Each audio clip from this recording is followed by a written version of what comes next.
In this lesson, we're going to be learning how to make a doodlebug. We're going to learn how to draw the basic shape of the bug's body so that it's symmetrical. I'll show you an easy folded paper technique on how to make a symmetrical bug.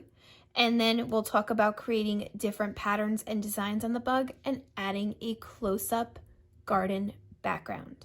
As far as materials go, all you need is a piece of white paper, any size will do, a pencil to draw, an eraser in case you make a mistake, a black crayon to help with the symmetrical transfer technique, and some type of art materials to color in your picture. Simple markers and crayons are just fine. Color pencils will also work. And if you want to get creative and use paint or pastels, if you have it, that's fine also. You're also going to want to maybe have either a ruler or some type of marker that's going to help you rub the black crayon onto the other side of the paper when we create the symmetrical bug. You'll see how in a few minutes. Once you have all of your materials ready, we can get started on creating our doodlebug. Step one is drawing the basic shape of our doodlebug. We're going to base the shape on our bug on that of a beetle. Attached to the project directions is a picture on the basic shape of a beetle that you can follow along with if you need it to help you draw. I'm going to also show you the steps in this video. I'm going to give you a little trick on how to create a symmetrical drawing. So we're going to do a little bit of a crayon rub technique where our drawing from one side of our paper is transferred to the other side of our paper so that it matches completely and is symmetrical. When you're creating something like a bug that has symmetry, this is a great technique to use to make sure that both sides match. So I'm going to take my white piece of paper that I have in front of me, and I'm going to fold it in half like I'm making a birthday card. I'm going to try my best to match up the ends, and once I have them matched, I will take my fingers and rub over the fold. You may want to rub over it a few times. That way you can see that symmetry line when you open up your paper. I'm going to open it back up, and I should have the center line right in the middle. That's going to be our line of symmetry. It's going to help us guide our bug drawing. So what I'm going to do is I'm going to draw with my black crayon. You guys can draw with a pencil first and then trace with the black crayon. That way if you make a mistake, you can always erase it. You can erase a pencil, but you can't erase a crayon. I'm just going to use the crayon so you guys can see better. So I'm going to start by only making half of my bug. So I'm worried about this side of my paper, not doing anything to the other side yet. And this line down the center is my guideline to help me start. So I'm going to start by making half of the bug's head. So I don't want it too far down the middle. I'm going to move a little bit more towards the top. My finger is right on that line in the middle, right on the fold, to help me get started. I'm going to make half of a circle. Notice I went out and I came back and touched that line. I always want to touch the fold, the line of symmetry, because that is my guideline for my drawing. I'm going to make half of the bug's eyes, so just one on the side of its head, and use my crayon or my pencil to color in the inside of the eye. I'm going to make one antenna for my bug. Remember, we are only making half of the bug's body, so I'm not drawing two yet, just one. I'm going to move down below the bug's head to make the wings, and I'm only going to be making one wing, not both yet.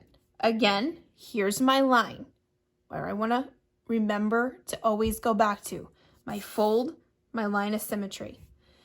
I'm going to go underneath the bug's head, and I'm going to go out with my pencil or crayon, and I'm going to come up and touch that center line.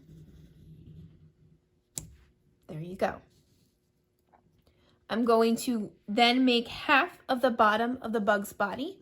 So I'm going to go underneath that wing and make a curve that comes back to the center line, always touching the line of symmetry.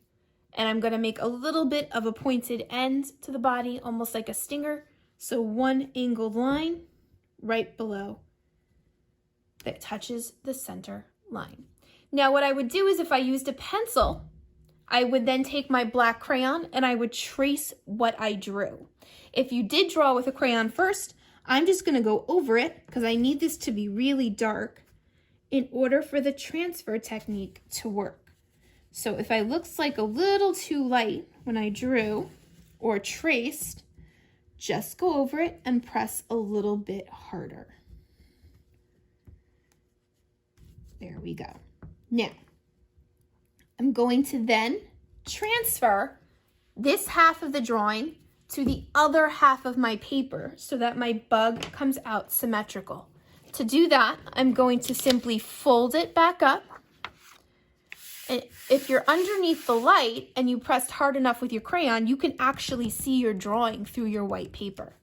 And now I want to find either a ruler or a bigger marker or something closed, I'm not going to open it up, that has enough of an end that I can use it to rub over my paper and help me transfer my drawing. I can't find a ruler, so I'm going to use this big Sharpie marker I have, but if I were to have a ruler, I would simply just use the end of the ruler to rub over it. I'm going to use the end of my marker, and I'm going to simply rub over my drawing that I see through the paper. And I'm going to pay close attention to the black crayon lines and try to rub over those lines exactly. Because if I rub over the black crayon, this transfer is going to work. If I rub over the side where I didn't draw anything, there's nothing to transfer. So it's kind of a waste of time. So stick to where you drew the half of your bug. Keep the paper folded while you do this. Press down over everything, and I'm just rubbing back and forth. It's almost like I'm tracing what I drew. I'm just rubbing it instead of drawing. If you think you need to go over it again, you go over it again. Take your time. Once you have rubbed over your paper, simply open it back up, and your drawing has transferred to the other side. And now you have a symmetrical bug, meaning the right and the left match completely. Now, because you rubbed your drawing to the other side, it is going to come out a little bit lighter than when you originally drew it. So you could just simply take your black crayon and trace over it so that it's a little bit darker. When you open up your paper, if it doesn't look like it worked, chances are you just didn't rub over it hard enough, or you didn't trace hard enough with your black crayon. It's not wrong. Just go back and trace over it again and try rubbing it a little bit more. Once you can see it, you've done it correctly. So now that I have my symmetrical doodlebug drawn, I'm going to add some designs to my bug. I'm going to use some simple lines and shapes, and I'm going to make patterns. Remember, I have to keep with the symmetry. Whatever I draw on this side has to match on that side. That's what symmetry is. Identical right down the middle on both sides. So let's see. Maybe I make an interesting shape in the center of my bug's head. You can get as creative as you want. Just make sure they match. Again, you can use a pencil to draw. Black crayon if you think you know what you want to do.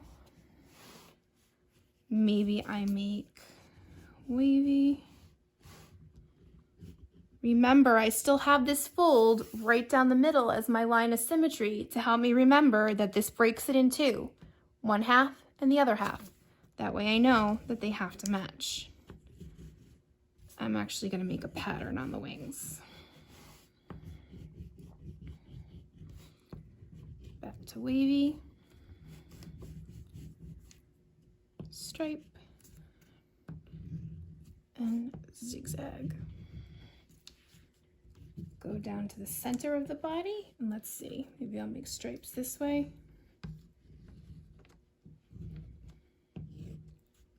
Add some polka dots. And maybe I'll do little curves on the bottom.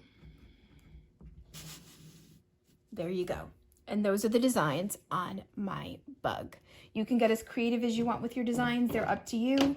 Simple lines, simple shapes. If you want to be a little bit more detailed, your choice. Just remember, this is your line of symmetry. Whatever you draw on one side has to match on the other. Now, before I get to coloring in my picture, I'm going to actually draw the background. That way I have it done and I can color everything at once. So the way that we see our bug is we see our bug from above up close. So because we see our bug up close, everything that I draw in the background is going to be a little bit bigger. So if I'm going to make my bug land on a leaf or a flower, I'm going to make the flower nice and big around it, or the leaf nice and big around it. So if I notice in my example from the beginning, I drew a leaf that went all the way around my bug. So that's one possibility. I'm going to actually draw a big flower on this example. So what I'm going to do is I'm going to make a circle that starts up top where I have some space on the line. And I'm going to draw around, stop if I hit something, pick up where I leave off. I'm probably going to hit the end of the paper, and that's okay. Come back around to the top. There we go. That'll be the center part of my flower. And sometimes the centers of the flowers, they have seeds, so maybe I make the little dots for the seeds. And then I'm going to now draw the nice big petals around the flower. So I'm going to kind of make them oval shape that come outwards. So here we go. Again, stop if I hit the end of the paper, pick up where I leave off. Because I'm drawing big and up close, I'm definitely going to hit the edges of my paper, and that's okay. Here we go. Out and in, out and in.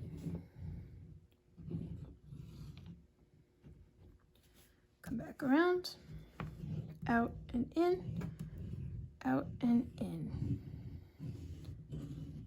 And there you go. I have a big flower around my bug. It looks like my bug has landed on top of the flower.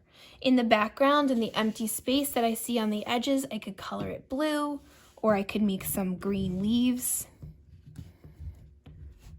behind the flower.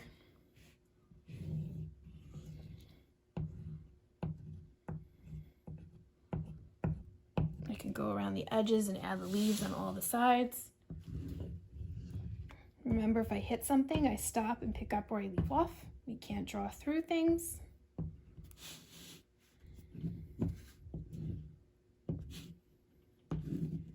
And there you go. I have some flowers, some green leaves, and I still have room to color in the blue sky. Once you have your up-close garden background drawn, you would use your markers, your crayons, your colored pencils, whatever you're using to color in your picture completely and neatly. Here's my finished example. This one I drew the bug on a flower. In my first example, I drew the bug on a leaf. So instead of making a big circle around the bug, I made a big oval and colored it in green so I look like the leaves. And instead of putting the leaves behind the flower, I made little flowers behind the leaves. I made them nice and big like they were up close and colored in the rest blue. Take your time coloring completely and neatly. Remember, your bug is symmetrical, so whatever you color on one side has to match on the other. Take your time, try your best, and I can't wait to see what you do with your bugs.